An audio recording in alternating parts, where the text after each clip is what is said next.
Salut! Donc dans cette vidéo, on va continuer à travailler sur Nest.js. Donc voilà notre dashboard et on va aller dans la partie in progress. Donc on est au niveau de l'introduction à Nest. On a terminé d'argumenter le choix de cette formation par rapport à Nest.js. Pourquoi ce choix? Ensuite, on a pu installer Nest.js et lancer notre projet. Maintenant, on va faire un tour d'horizon au niveau de Nest.js. Donc, juste pour faire un petit rappel, donc pour lancer Nest, on avait donc lancé la commande ou bien Nest start-watch, d'accord, ou bien npm run dev, d'accord. Et donc moi, je vais aller plutôt lancer Nest start-watch. Et donc là, il va aller me lancer mon projet Nest.js en mode watch. Donc, voilà, c'est bon. Et donc là, on va essayer de voir ensemble que contient ce fameux projet Nest. Donc ici, on a un premier dossier qui s'appelle dist. En fait, ce dossier-là, il contient en fait la compilation de votre code et c'est ça qui va être exécuté au niveau de ce serveur-là.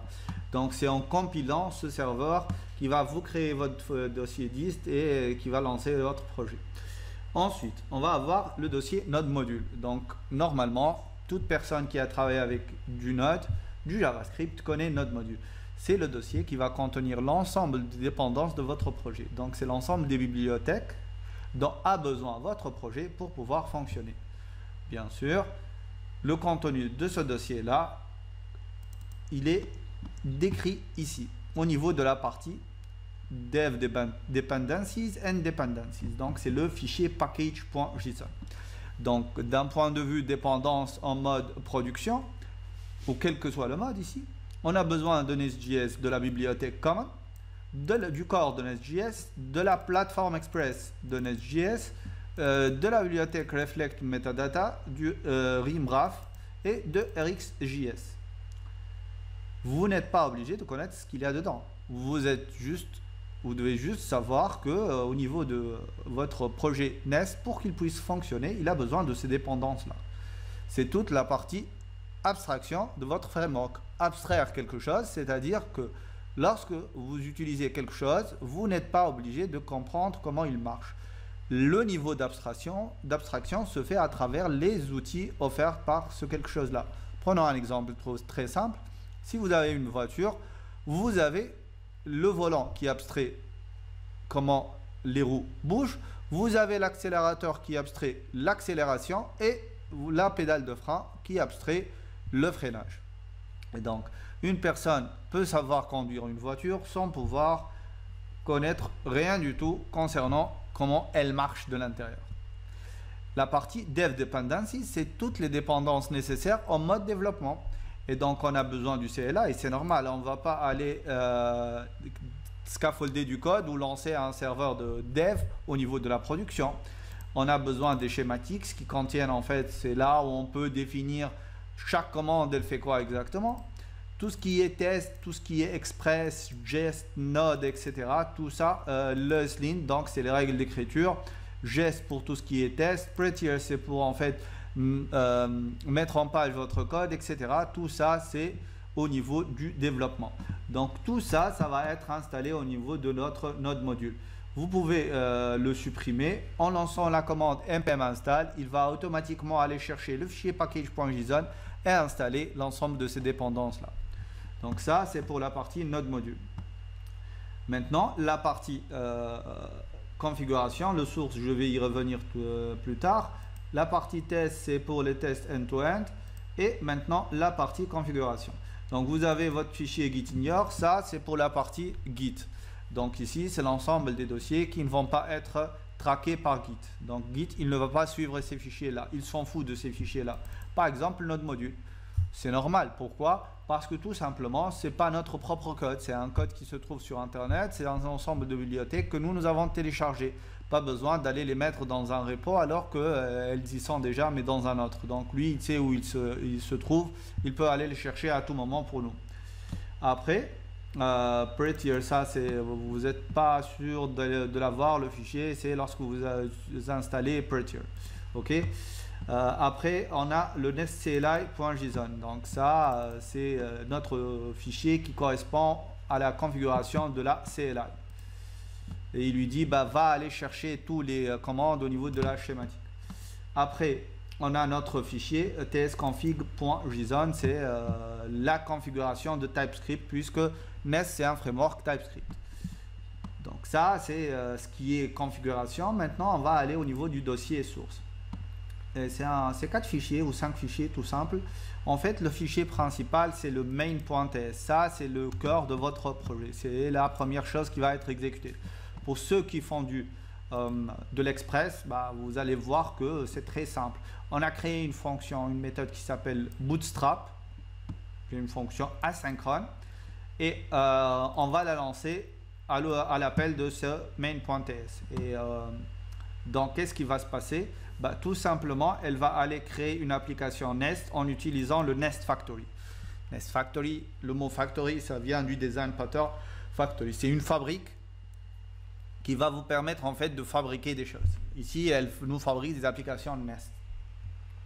Et donc là, on a notre app qui va être le résultat de la construction de notre application Nest à partir du module app module. On va revenir le voir. Ensuite, dès qu'on a notre application, on va lui dire ben, va écouter sur le port 3000. Et c'est là qu'on spécifie le port.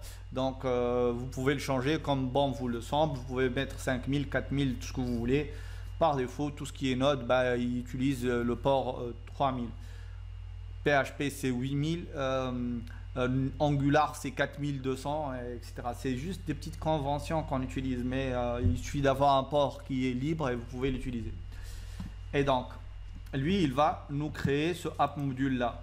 Et donc Angular, plutôt pardon, Nest, c'est une application, c'est un framework modulaire. Donc c'est à base de modules. Et donc le module principal, c'est ce app module là qui est la racine de l'arbre de modules qu'on va voir. Et donc ici, il nous dit quoi? Bah, j'ai une classe, c'est une simple classe qui est décorée par ce décorateur là. Cette annotation, c'est le app module.